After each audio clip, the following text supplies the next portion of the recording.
Have you ever tried to explain what something tastes like? I mean, really explain it. Today, we're going to do just that. We're not only making an incredibly simple, healthy, and delicious dessert, but we're also going to learn how to turn that experience into something you can actually hear. So that really gets you thinking, right? What does delicious sound like? Is it the clean, sharp snap of a chocolate bar breaking? Maybe the quiet hum of a mixer doing its work? Well, that's what this is all about.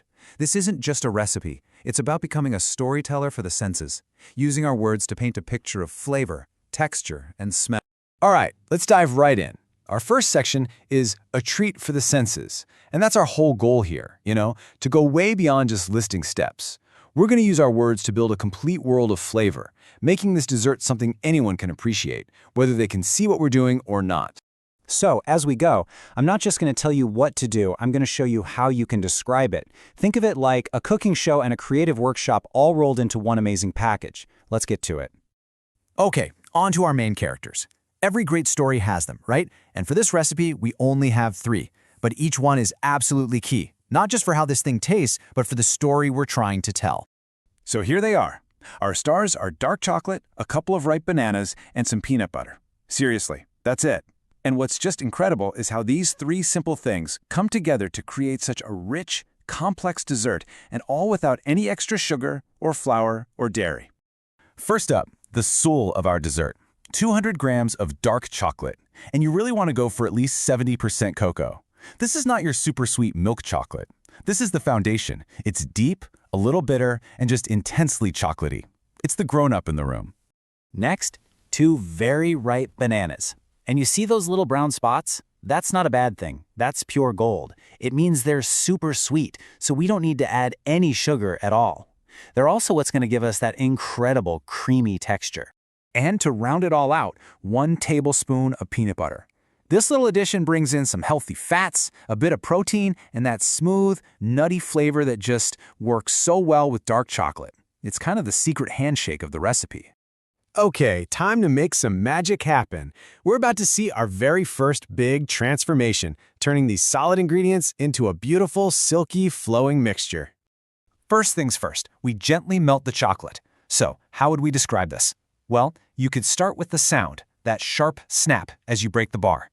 Then, you describe the visuals, those solid squares starting to lose their edges, slowly pooling into this glossy, dark liquid. Then, we add the peanut butter, describing how it swirls and melts into the chocolate until it's one smooth river. And this right here is our first big pro tip for audio description. You want to describe the action, not just give an order. It's all about using those active, vivid words like soften, pool, swirl, to paint a picture of the process itself. That's how you create a really strong mental image for your listener. Now for the real alchemy. This is the part where our 3 ingredients are going to totally combine and become this single, unified, velvety mixture. It's pretty cool to watch and to describe. So we add the bananas to our melted chocolate. Now, picture describing this part. You talk about the low whir of the hand mixer as it starts up. You'd mentioned the color changing, going from that deep, dark brown to a lighter, softer cocoa. The texture transforms from kind of lumpy to completely silky smooth. And then you describe pouring that thick, rich liquid into a dish before it goes off the chip. And that leads us to our second big principle. Describe the transformation.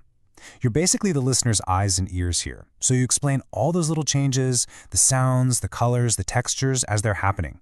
You're not just barking orders, you're guiding them on a journey. Okay, after a little time in the fridge, our creation is firm and ready.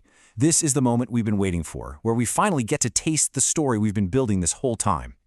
So what do we have? We've got a dessert that's this amazing paradox. It's both firm and creamy at the same time. If you were describing cutting into it, you'd mention that slight, clean resistance from the knife. It's not hard, but it's not pudding either. The slice just comes away perfectly clean, showing off that dense, smooth inside. It's so elegant, almost like a rich mousse. And speaking of mousse, a traditional mousse has air bubbles, and this dessert doesn't. But this is a perfect chance to use our third principle, use analogies. Comparing our dessert to a dense mousse gives someone an instant, relatable shortcut. They can immediately imagine that smooth, rich feel. It's a fantastic communication tool. And for anyone who's curious about the numbers, here's a quick peek. You know, for a dessert that tastes this decadent and satisfying, it's actually pretty balanced. A serving's only about 166 calories. It just goes to show you that a delicious treat can totally be a healthy one too. So what's the big takeaway from all this? Well, you've got a killer, super easy recipe, which is awesome. But even more importantly, you've now got some fundamental tools to be a sensory storyteller, to share an experience with someone, not just a set of instructions. And that really brings us to the end. I hope you see that this was about so much more than just dessert. It was really about connection and sharing experiences in a new way. So my final question for you is this. Using what you've learned today, what experience are you going to help someone see with their ears next?